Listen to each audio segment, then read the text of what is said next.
Assalamualaikum warahmatullahi wabarakatuh. Wassalatu wassalamu ala asrafil anbiya wal mursalin Sayyidina Muhammadin wa habibina wa syafi'ina Nabiyuna Muhammadin sallallahu alaihi wasallam. Rabbi israh li sadri wa yassir li amri wa hlul 'uqdatam min lisani yafqahu qawli. Para sahabat sekalian, kali ini saya berdialog di dalam sebuah grup dengan salah satu orang Kristen. Mudah-mudahan hasil dialog ini bermanfaat bagi Anda sebagai perbandingan bahwa agama Islam adalah satu-satunya agama yang benar. Tidak ada agama yang diridhai oleh Allah Subhanahu wa taala di muka bumi selain daripada Islam. Inna dina indallahil Islam. Artinya, agama apapun itu bukan berasal dari Allah gitu, kecuali Islam. Nah, mudah-mudahan ini menjadi pengetahuan bagi kita, menjadi perbandingan bahwa Islam satu-satunya agama yang benar. Sebelum Anda mendengarkan hasil dialog ini, dukung terus channel ini. Mudah-mudahan Anda yang mendukung dimudahkan segala urusannya, dijadikan Anda sebagai orang yang sukses dunia dan akhirat, dan mudah-mudahan Anda mendapat hidayah dari Allah Subhanahu wa taala. Amin amin Allahumma amin. Selamat mendengarkan. Tidak tahu siapa yang mengatakan itu marah kalangan manusia, tetapi yang saya tahu pasti Al-Quran itu datang ditulis oleh para sahabat Nabi. Sahabat Nabi itu mengetahui dari Nabi Anda, yaitu Muhammad. Nabi Anda itu mengetahui dari Jibril. Nah, Jibril itu mengetahui dari Al-SWT. Dan Al-SWT itu sudah hilang jalannya, tidak tahu siapapun yang ada. Apakah dia ada atau tidak? Itu sudah hilang, tidak ada lagi informasinya. Jadi kalau Anda percaya dengan Al-SWT, itu tidak ada, sebab tidak ada dia pernah menjelaskan dirinya. Tetapi kalau Anda percaya kepada Al-Quran itu, Anda harus percaya kepada apa yang ditulis sahabat Nabi Anda itu, yaitu itu bukan ditulis Nabi, tetapi ditulis oleh sahabat Nabi. Jikalau Anda percaya dengan apa yang ditulis sahabat Nabi, ya berarti sahabat Nabi itu punya jabatan semacam, ya dialah yang Nabi sesungguhnya mungkin, karena dialah yang menulis Al-Quran itu. Sebab Muhammad kan hanya semacam saluran saja, istilahnya irigasinya. Jibril juga irigasinya, tetapi yang berkompeten di situ adalah SWT sama sahabat para nabi itu, si penulis Al-Quran itu.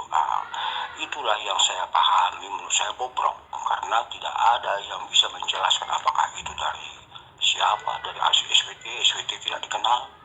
Itulah yang saya pahami adalah kitab yang bobrok. Oke? Nah, kebodohan Kristen di situ, segala sesuatu yang ada itu tidak harus terlihat gitu loh. Anda ini kan juga punya nyawa gitu kan, gitulah, anggapnya nyawa. Anda ini tidak bisa melihat nyawa Anda. Kenapa Anda percaya Anda itu punya nyawa gitu? Padahal itu ada di dalam diri Anda. Tetapi Anda tidak melihat, tetapi Anda percaya. Kenapa gitu? Nah, disitulah yang kebodohan Kristen gitu loh. Jadi Allah Subhanahu wa taala atau Tuhan itu tidak terlihat oleh manusia. Karena apa? Karena dunia ini adalah ujian gitu loh. Ujian bagi manusia gitu loh. Jadi orang itu kalau tidak percaya akan dimasukkan ke dalam neraka gitu. Ujian gitu. Makanya sebelum manusia diciptakan, ini Tuhan itu sudah menciptakan surga dan neraka gitu. Nah, kemudian setelah surga dan neraka ini baru kemudian manusia ini diciptakan, diuji oleh Tuhan gitu. Untuk itulah Tuhan memberikan macam kitab suci kepada manusia agar diingatkan kembali gitu.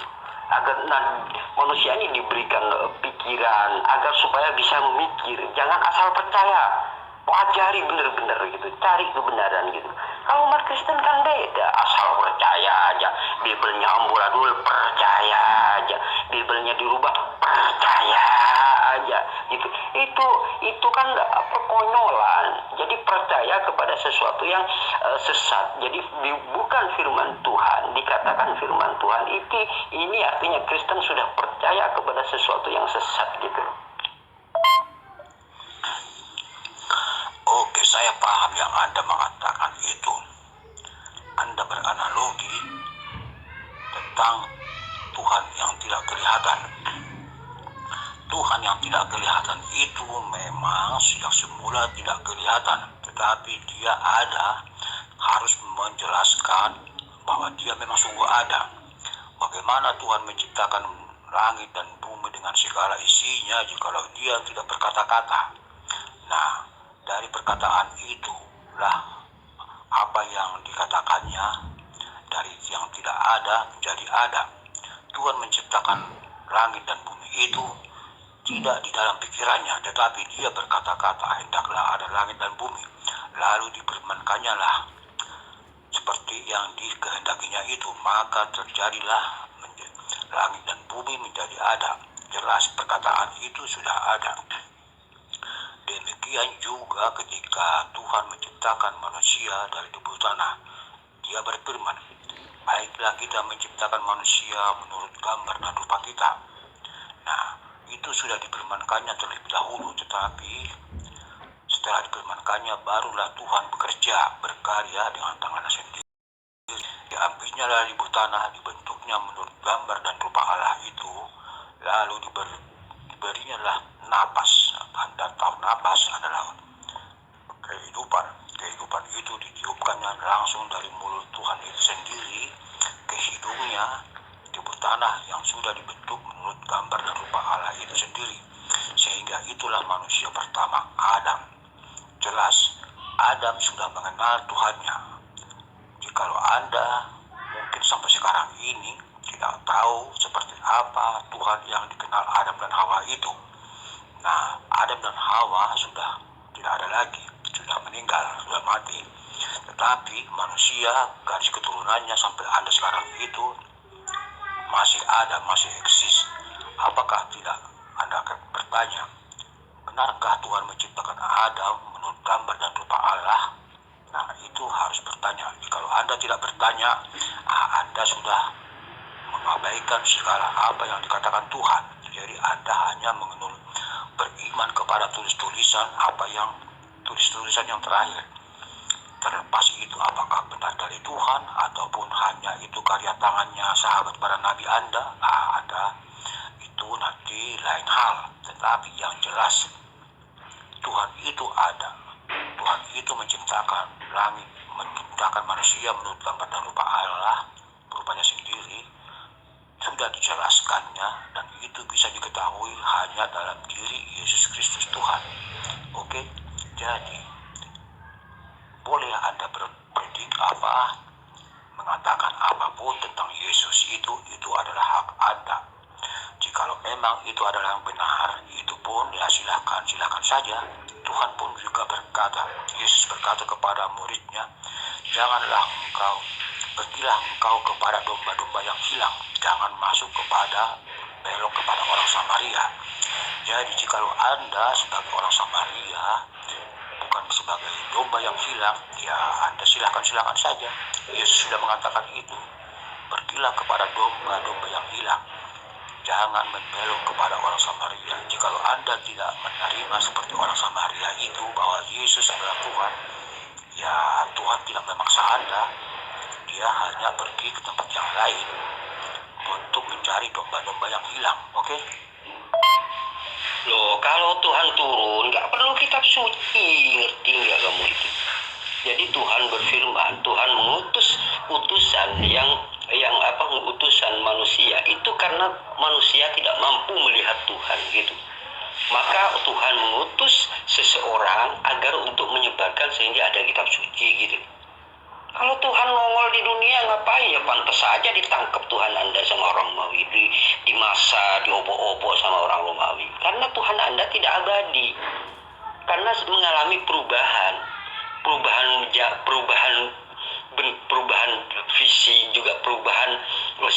saat semua itu berubah. Nah, segala sesuatu yang berubah itu tidak pantas disebut sebagai Tuhan gitu. Karena apa? Karena segala sesuatu yang berubah itu tidak abadi gitu. Tuhan Anda ini tidak abadi. Tuhan Anda ini dia tidak abadi, maka tidak pantas disebut sebagai Tuhan gitu, karena tidak abadi gitu. Loh, Anda mengatakan Adam dan Hawa kenal dengan Tuhan, kan gitu ya, melihat Tuhan, anggaplah gitu. Terus kemudian setelah Adam tiada, maka orang tidak tahu lagi rupa Tuhan, kan gitu Anda. Terus kemudian Anda mengatakan Yesus itu muncul lagi. Nah sekarang ini kan udah gak tahu lagi orang-orang itu loh kepada Tuhan. Kenapa gak muncul lagi Tuhannya itu gitu. Nah disinilah asumsi orang-orang Kristen gitu. Karena apa? Karena pada dasarnya Tuhan itu memang tidak akan pernah terlihat di dunia ini gitu. Karena dunia ini sebagai ujian gitu. Ujian, makanya manusia ini diberi pikiran, diberi kecerdasan oleh Allah, diberi kecerdasan agar supaya berpikir apa tujuan manusia diciptakan ini gitu. Kemana manusia ini akan setelah dari dunia ini gitu. Itu semua itu berdasarkan orang itu punya pemikiran gitu. Allah yang memberikan pemikiran agar manusia ini mengetahui dan terus belajar pada alam sekitar, pada kitab suci dan seterusnya gitu. Nah, kalau tidak menggunakan pemikiran, buat apa pikiran Anda ini? Terus, buat apa gitu? Nah, Anda diberikan pemikiran ini agar supaya Anda ada bedanya dengan binatang gitu. Binatang itu kan asal mangap gitu aja. Sedangkan manusia harus diberi pikiran, ini benar atau salah gitu. Ini harus dikedepankan, ini benar atau salah. Ternyata Bible itu mengandung banyak kesalahan gitu. Termasuk salah satunya adalah merubah kitab sucinya. Ini adalah kesalahan. Segala sesuatu yang dirubah itu sudah bukan firman Tuhan gitu. Maka Bible tidak layak dipercaya gitu. Nah, di sini Anda kalau baca Bible tidak lengkap. Adalah domba-domba yang hilang dari Israel gitu. Itu dari Israel. Memangnya Anda ini Israel apa? Kalau Anda bukan Israel, Anda bukan bagian daripada yang Yesus katakan. Anda ini cuma memakai nama Yesus, sementara Anda ini tidak pernah diakui oleh Yesus gitu. Carilah domba-domba yang hilang dari Israel. Nah, itu perkataan itu harus Anda kutip dulu dari apa yang Anda kutip itu. Soalnya itu nanti ada juga penjelasannya, itu Alkitab itulah yang nanti yang bisa menjelaskan itu. Jadi jika Anda mengatakan itu, carilah domba-domba yang dari Israel, itu saya belum memberikan ayat itu tertulis di mana. Jika Anda memberikan itu, saya akan bisa membaca itu dan saya akan memahaminya. Tetapi Yesus juga berkata atau memerintahkan muridnya, pergilah mencari domba yang hilang, jangan pergi ke orang Samaria. Nah, itu dikatakan jangan membelok. Ada perintah seperti itu. Jadi orang Samaria itu orang yang tidak mau menerima firman Tuhan atau tidak mau menerima tentang Yesus. Nah, itulah orang yang menolak. Jadi kalau orang yang sudah menolak itu, Yesus berkata janganlah pergi ke situ, pergilah ke tempat yang lain. Nah, siapa yang mau menerima tentang Yesus adalah Tuhan, ya kesitulah yang diselamatkan. Nah, kalau sudah diketemukan, itulah domba-domba yang hilang yang sudah diketemukan. Termasuk Anda bagian daripada orang Samaria itu yang menolak tentang Yesus, ya itu adalah hak Anda. Tidak ada paksaan. Yesus sendiri juga tidak mengatakan jikalau tidak diterima, pergilah keluar dari kampung itu, kebaskanlah debu tanah yang di kakimu itu dan tinggalkanlah kampung itu. Itu perintah Tuhan, perintah Yesus kepada para muridnya. Jadi ya tidak bisa memang dipaksakan. Jika memang tidak mau menerima Yesus, ya silakan saja. Sama juga Yesus datang kepada orang Israel itu, sebab orang Israel itulah yang berkeras dengan mengikuti ajaran agama nenek moyang mereka itu. Sehingga Yesus berkata, Yesus datang untuk agar dia mau melepaskan agama-agama Yahudi itu, tetapi mereka itu masih bertahan terus. Nah, itu nanti adalah haknya. Oke? Loh, kok kitab saya gimana sih? Domba-domba yang tersesat dari bangsa Israel, artinya orang Israel gitu loh. Anda bukan Israel gitu loh. Itu kitab Bible. Masa Anda kok bodoh dengan kitab Anda sendiri? Gimana sih kamu ini? Kok kitab mana ada istilah domba di dalam Al-Quran? Nggak ada gitu loh. Domba itu binatang, makanya Anda ini dipanggil domba karena menyembah manusia. Tetapi kalau menyembah Allah, menyembah Tuhan yang benar, maka Anda ini levelnya menjadi manusia, bukan domba lagi gitu loh. Kenapa Anda dikatakan domba? Karena Anda ini menyembah manusia. Itu penyebabnya gitu loh. Loh. Ada lucu. Anda keluar dari yang namanya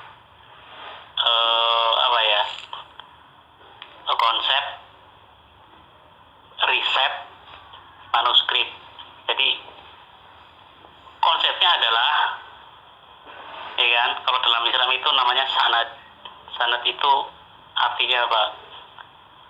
Riwayat yang jelas, runut yang jelas, ya kan, dari mana berasal.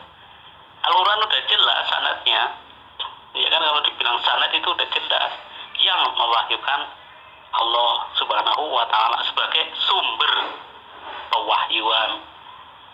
Penerimanya sudah jelas, Nabi Muhammad SAW sebagai penerima wahyu. Udah. Terus mau gimana kalau mau disampaikan kepada manusia? Apa Nabi Muhammad hanya mengucap saja? Tidak. Sahabat menulis. Ini sahabat membantu menulis, bukan sahabat yang merubah-rubah atau memodifikasi wahyu. Tidak, menulis sesuai perkataan yang disampaikan oleh Nabi Muhammad SAW. Apa tanggung jawab Bible dalam sanadnya? Mana ada sanad Bible? Mana ada runut ilmiah, jalur-jalur dari penurunan wahyu dalam Bible? Mana ada? Makanya Yesus itu bukan Tuhan. Yesus itu sebagai seorang utusan Tuhan. Begitu, bro. Jadi Yesus nggak bakal mendeklarasikan diri sebagai sumber wahyu dalam Bible. Mana buktinya? Mana? Nggak ada. Anda nggak bakal bisa mampu menunjukkan, karena memang bukan kapasitas Yesus sebagai sumber wahyu, tapi sebagai penyampai wahyu, ya kan, penyampai wahyu ajaran.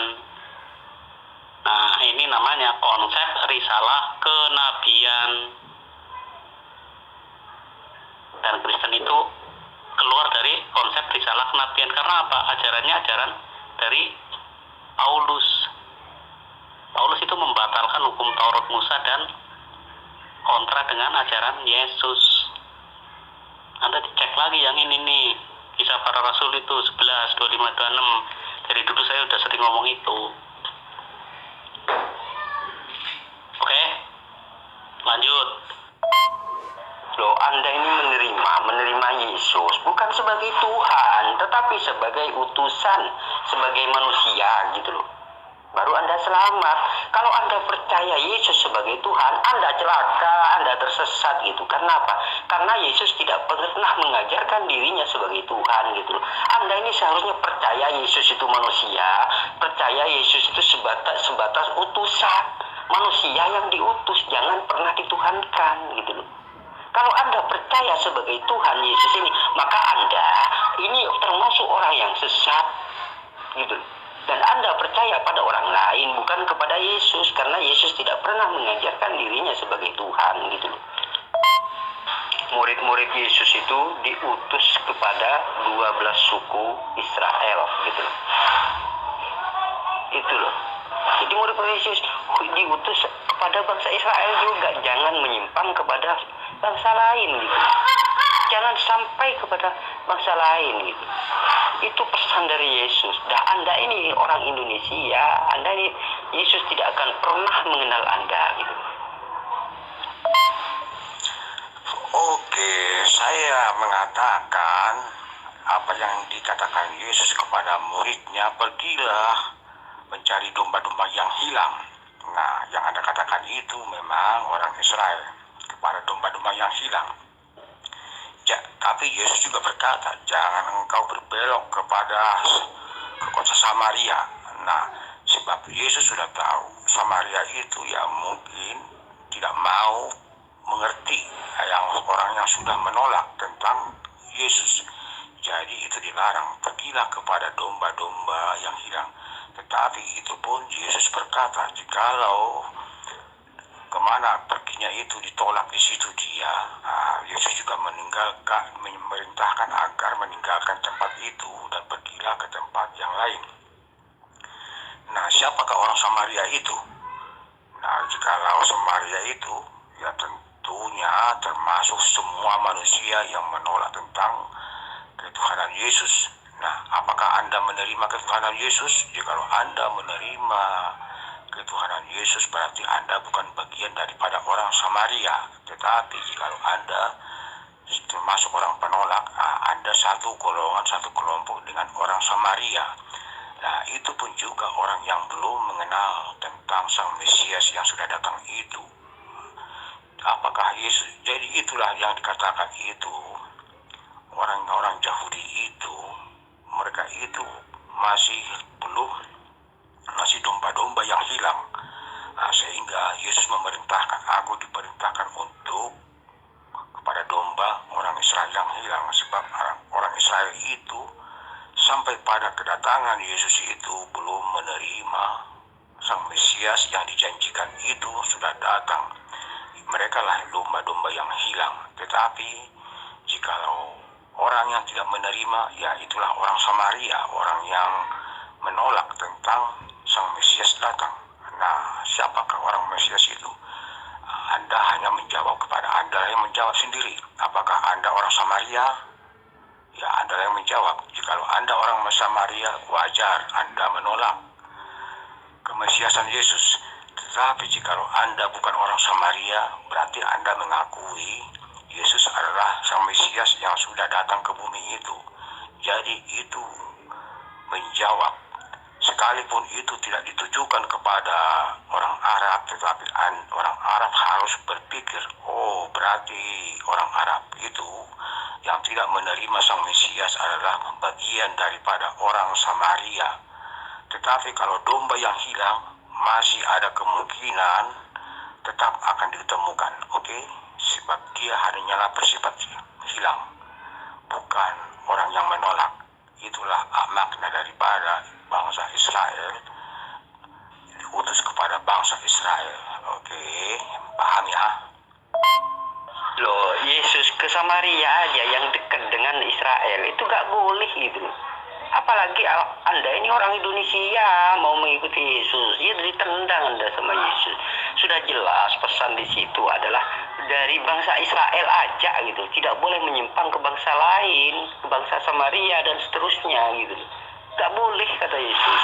Dan Anda konyong-konyong karena mengikuti Paulus, karena mengikuti asumsi Paulus, Anda ini orang Indonesia mau ikut Yesus, ya ditendang sama Yesus. Makanya Yesus sungguh bodoh dan tolol menurutku itu. Yang mengaku-ngaku bodoh dan tolol kata Yesus, ngerti nggak kamu ini? Bahkan orang di luar Israel itu disebut anjing sama Yesus gitu. Jangan berikan roti ini kepada anjing gitu. Anda ini cuma dianggap anjing karena bukan apa? Karena Anda ini bukan orang yang dimaksud oleh Yesus gitu. Nah, Yesus mengatakan percayalah kepadaku gitu.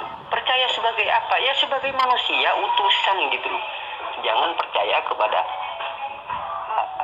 Paulus gitu loh. Jangan percaya kepada apa yang Yesus ajarkan. Apa yang Yesus ajarkan? Yang Yesus ajarkan adalah Yesus punya Tuhan gitu. Punya Tuhan Yesus itu. Karena Yesus berkata, sembahlah Allah saja yang esa gitu, hanya kepada Dia saja kamu berbakti gitu. Yesus ini menyembah Allah gitu, artinya Yesus dan saya ini selevel gitu. Sedang kalau Anda menyembah Yesus, level Anda itu masih di bawah saya. Makanya Anda ini disebut domba gitu loh. Domba itu kalau di sini binatang itu gitu, nggak punya pemikiran, nggak punya pikiran gitu loh. Itu domba namanya. Oke, bangsa Israel itu di situ disebutkan domba yang hilang. Tetapi orang Samaria itu orang yang tidak mau menerima atau yang menolak. Nah, siapa-siapa saja yang menolak itu, itulah termasuk orang Samaria. Sekalipun saya orang Indonesia, tetapi saya tidak menolak bahwa Sang Mesias sudah datang. Nah, berarti saya bukan orang Samaria. Sebab firman itu untuk segala suku dan bangsa. Nah, apakah Anda orang mana? Orang Indonesia.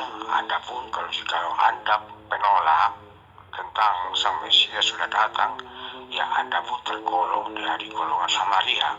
Tetapi orang Israel itu yang dikatakan, aku datang kepada orang Israel, kepada domba-domba yang hilang orang Israel. Kalaupun itu memang orang yang hilang itu, domba-domba yang hilang itu tetap akan ditemukan. Sekalipun sekarang orang Israel itu tidak menerima, bukan berarti mereka itu menolak. Mereka itu sampai sekarang menanti kedatangan Sang Mesias. Tetapi memang mereka itu sampai sekarang belum ini. Tetapi mereka itu sifatnya masih domba yang hilang. Domba yang hilang itu akan diketemukan. Pada waktunya mereka akan ditemukan. Tetapi beda dengan orang Samaria itu. Memang dia sudah memilih penyembah-penyembah berhala atau penyembah-penyembah Allah atau Tuhan yang disama-samakan. Jadi beda dengan kedudukan posisinya orang yang hilang atau domba yang hilang dengan orang Samaria yang menolak atau para penyembah berhala-berhala itu atau penyembah Tuhan atau Allah yang disama-samakan itu. Loh, Anda ini apa sih? Anda ini ya, Allah itu menciptakan langit dan bumi itu dengan firman-Nya gitu. Sebelum manusia menciptakan menciptakan manusia, Allah itu menciptakan alam semesta ini, kemudian Allah menciptakan manusia agar supaya menempati bumi ini, kan begitu. Nah, setelah manusia ini mengalami proses kematian, maka Allah juga menyiapkan surga dan neraka, karena bumi ini adalah tempat ujian, diujinya manusia gitu, agar kualitasnya itu benar-benar berkualitas. Maka yang berkualitas akan dimasukkan ke surga, yang ingkar, yang kafir itu akan dimasukkan ke dalam neraka gitu. Dunia ini ujian gitu loh, ujian gitu. Nah, proses penciptaan itu kan sudah jelas di dalam Al-Quran gitu. Di dalam Al-Quran itu sudah jelas bahwa Allah menciptakan langit dan bumi itu dengan 6 masa gitu loh. Dalam 6 masa Al-Quran diciptakan ini gitu loh. Dengan firman-Nya kun jadilah fayakunu, maka jadi. Maka kemudian berproses kan gitu. Nah, dunia ini berproses. Segala sesuatu yang berproses itu adalah makhluk, itu adalah ciptaan. Contoh, ketika misalkan Yesus itu mengalami sebuah proses, maka itu ada namanya ciptaan, karena Yesus itu juga berproses gitu. Nah, segala sesuatu yang berproses itu adalah ciptaan, karena yang berproses itu membutuhkan ruang dan waktu gitu. Sedangkan ruang dan waktu itu adalah ciptaan Allah gitu. Segala sesuatu yang mengandung proses itu adalah ciptaan, termasuk Yesus sekalipun gitu. Oke, tapi saya tidak paham apa yang dikatakan itu. Percayalah kepadaku. Nah, percayalah kepadaku itu dasarnya apa? Nah, Yesus memang berkata-kata kepada orang Yahudi itu, jikalau engkau percaya kepada Musa, percayalah juga kepadaku, sebab Musa telah menulis tentang aku. Itu adalah perkataan Yesus kepada orang Yahudi. Jadi, tetapi Anda mengatakan, percayalah kepada aku, saya tidak paham. Nah, karena saya tidak paham itu, kemana arah pembicaraan itu, ya saya pun juga tidak terlalu bisa menanggapi secara benar. Oke?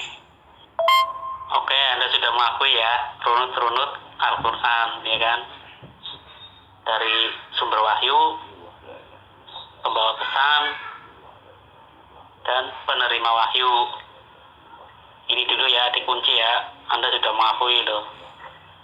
Sekarang Anda tanya tentang eksistensi Allah Subhanahu wa Ta'ala. Oke, nanti saya lanjutkan menjelaskannya.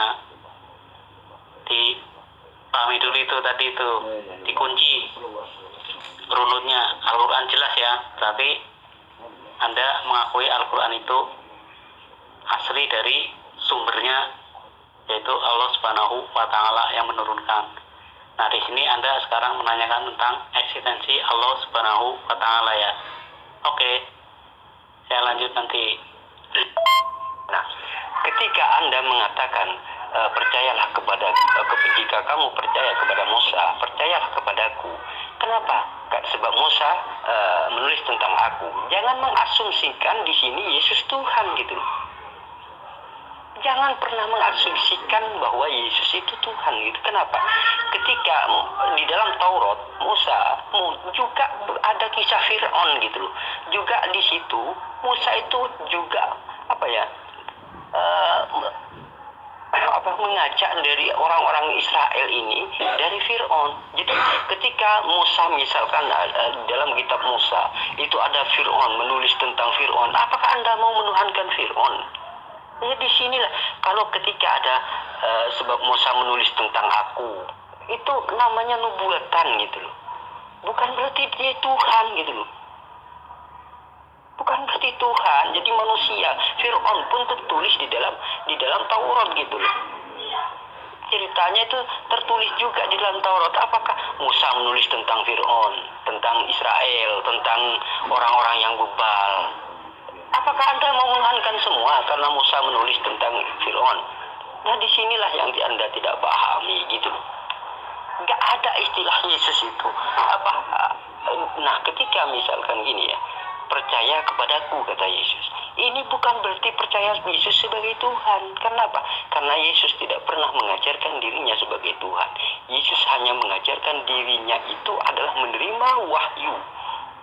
Apa yang wahyu yang Yesus terima, kata Yesus begini, semua wahyu yang Bapa sampaikan, semua firman yang Bapa sampaikan kepadaku telah aku sampaikan kepada mereka. Artinya Yesus ini cuma penyampai firman sebagai messenger saja gitu. Yesus ini hanya sebatas penyampai firman gitu. Nah, ketika Anda melampaui batas mengaku Yesus sebagai Tuhan, maka Anda di sini sesat gitu. Sesat Anda ini gitu. Karena Yesus tidak pernah mengajarkan dirinya sebagai Tuhan gitu.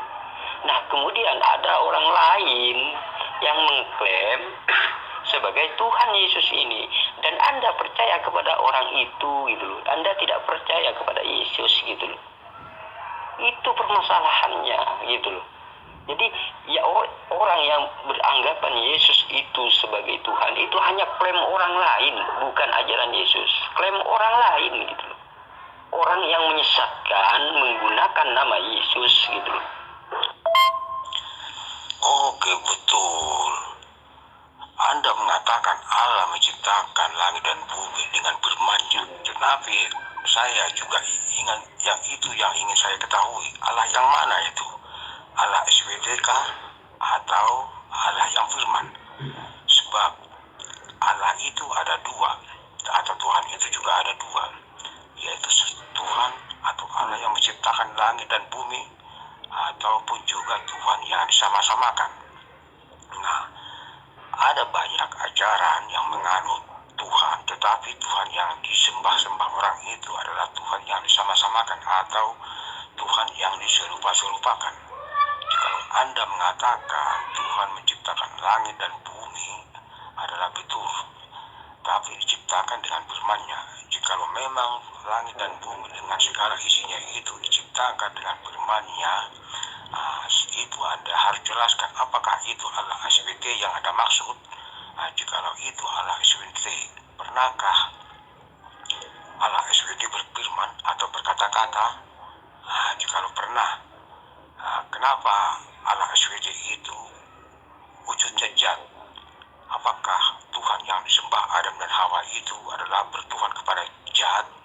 Nah, itu akan menjadi kontradiksi. Jadi, saya ingin bertanya atau Anda harus menjelaskan, Allah yang mana yang menciptakan langit dan bumi itu dengan segala isinya itu? Apakah Allah SWT yang zat atau Allah sang pencipta itu yang firman itu? Coba Anda menjelaskan itu. Sebab saya memahami ada semacam dua Tuhan, satu Tuhan yang menciptakan langit dan bumi dengan segala isinya itu, dan satu lagi adalah Tuhan atau Allah yang disama-samakan atau Tuhan Allah yang diserupakan. Coba Anda jelaskan seperti apa eksistensi Allah SWT itu. Apakah dia pernah berkata-kata, apakah dia pernah berfirman? Coba Anda jelaskan itu. Untuk menguji Tuhan, Anda mengatakan Tuhan itu ada banyak gitu ya.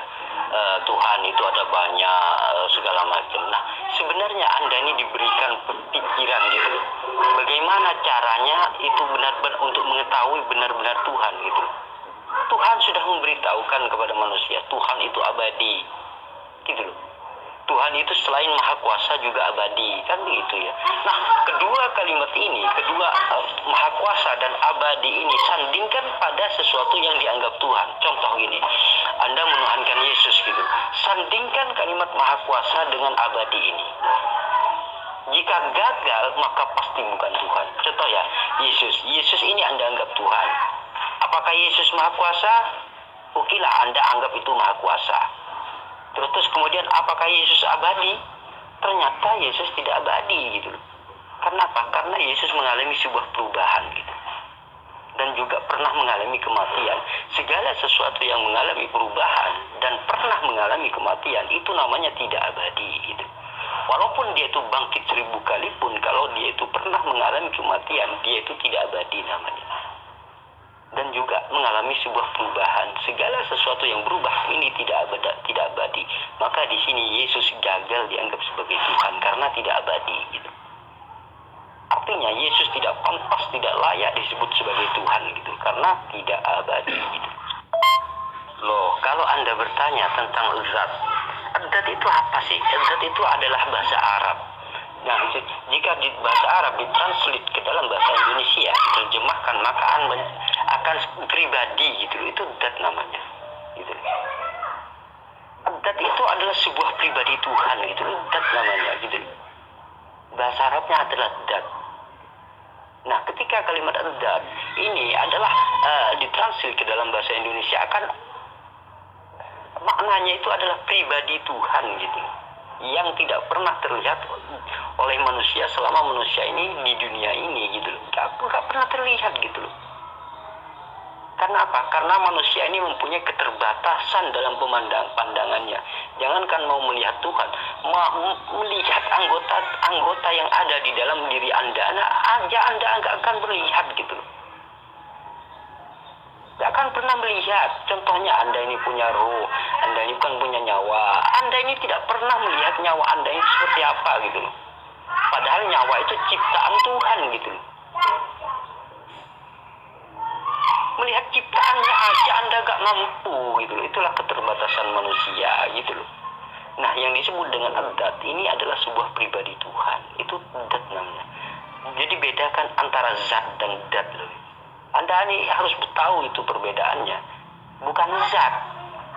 Zat seperti sebagaimana yang ada, yang kita umum disebut di Indonesia, bukan. Tetapi zat, yaitu dengan pribadi Tuhan itu sendiri. Oke, jikalau Anda hanya berpedoman Tuhan sebagai abadi, nah Tuhan itu memang harus abadi, kekal selamanya. Tetapi Anda perlu ketahui, iblis itu pun kekal. Iblis itu pun abadi. Jadi sejak diciptakannya iblis itu, dia akan tetap ada sampai selama-lamanya. Dia adalah juga abadi. Apakah menurut Anda iblis juga adalah Tuhan? Nah, saya sudah mengatakan tadi itu. Iblis adalah Tuhan bagi para pengikutnya. Nah, terlepas siapa yang mau mengikuti, nah itulah pilihan masing-masing. Tetapi Tuhan yang sesungguhnya adalah Tuhan yang menciptakan, atau Tuhan yang berfirman, atau Tuhan yang berkata-kata, atau Tuhan yang eksis, yang menciptakan, yang bisa menjelaskan dirinya. Itulah Tuhan yang sesungguhnya. Tentang persoalan tentang abadi, ya iblis pun abadi. Jadi sejak Adam dan Hawa itu sudah jatuh ke dalam dosa, sehingga manusia menjadi terpisah dari Tuhannya. Nah, sejak terpisah dari Tuhannya, manusia menjadi di bawah kekuasaannya iblis. Iblis yang berkuasa kepada manusia, sehingga di zaman Nabi Nuh tidak ada satupun manusia yang lolos dari bencana air bah, sebab manusia sudah dikuasai oleh iblis. Ketika Tuhan murka mendatangkan air bah itu, hanya ada satu keluarga yang berkenan di mata Tuhan, yaitu keluarga Nabi Nuh. Dialah yang selamat dari bencana air bah. Nah, itulah kekuatan, karena manusia sudah dikuasai oleh iblis. Jadi kalau Anda berkata Tuhan harus abadi, ya tidak selalu abadi itu adalah Tuhan. Iblis pun abadi, sampai bahkan sudah didatangkan air bah pun iblis itu tidak pernah mati, bisa lolos dia menyeberangi bencana air bah sampai ke zaman Nabi Lot. Nah, di zaman Nabi Lot juga iblis berkuasa. Di sana itu banyak segala sundal, segala perbuatan yang membelakangi Tuhan di sana terjadi, sehingga di zaman Nabi Lot pun Tuhan marah, murka, mendatangkan api dari surga. Nah, jadi iblis itu pun abadi kekal. Dia tidak mempan dengan air bah itu bisa lolos dia. Nah, dia juga dari Tuhan sudah membakar kota Sodom dan Gomora, tetapi juga tuh iblis juga mampu keluar dari situ, lolos sampai sekarang ini. Jadi tidak semuanya yang abadi itu adalah bisa disebut Tuhan, tetapi Tuhan itu adalah Tuhan yang menciptakan, Tuhan yang berkata-kata, Tuhan yang sanggup menjelaskan dirinya bahwa dia memang sungguh adalah Tuhan, yaitu Yesus Kristus satu-satunya yang bisa menjelaskan dirinya adalah Tuhan, yang mati, yang bangkit, yang naik ke surga, kembali seperti sedia kala. Oke? Anda ini cuma domba, kambing, binatang gitu loh, ngerti nggak? Makanya Anda ini disebut domba karena otaknya itu gak berfungsi gitu. Domba itu memang punya otak, tetapi tidak mempunyai pemikiran, tidak mempunyai kecerdasan, cuman insting aja, mulutnya itu cuman asal mangap gitu aja sudah. Itu Anda gitu. Makanya kalau Anda ini ingin menjadi manusia, maka Anda harus masuk Islam gitu loh. Gitu loh. Selama Anda ini menjadi Kristen, Anda ini tetap akan dikatakan binatang, ngerti nggak kamu itu? Loh, Anda mengatakan iblis abadi, itu gobloknya Anda. Iblis abadi itu gobloknya Anda. Iblis itu akan cuman panjang umur, tidak abadi gitu. Tidak abadi, iblis itu panjang umur, dan dia itu akan dimasukkan ke dalam neraka nanti gitu. Disitulah gitu loh. Iblis juga akan segala sesuatu ciptaan Tuhan itu tidak ada yang abadi gitu loh. Termasuk iblis sekalipun gitu. Iblis itu cuma diberi panjang umur untuk menguji manusia, digoda manusia ini. Karena apa? Awalnya iblis itu adalah durhaka kepada Tuhan, kemudian Tuhan mengusirnya, sehingga apa? Sehingga iblis ini dendam dan ingin menyesatkan manusia, dan Anda ini salah satu dari korban daripada iblis itu gitu. Gak ada iblis abadi itu Anda ini bodohnya gimana sih Anda ini, kok iblis abadi gitu. Iblis itu mati juga gitu loh.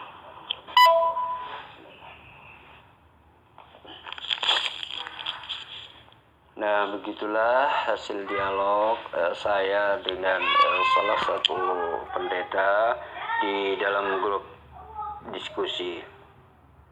Mudah-mudahan ini menjadi perbandingan bagi kita umat Islam bahwa agama Islam adalah satu-satunya agama yang benar, dan tidak ada agama yang diridhai oleh Allah Subhanahu wa taala selain daripada agama Islam. Inna dina indallahil Islam.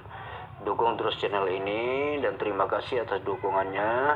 Mudah-mudahan Anda dijadikan orang yang sukses dunia dan akhirat, dan juga diberikan hidayah oleh Allah Subhanahu wa taala. Amin amin Allahumma amin. Assalamualaikum warahmatullahi wabarakatuh.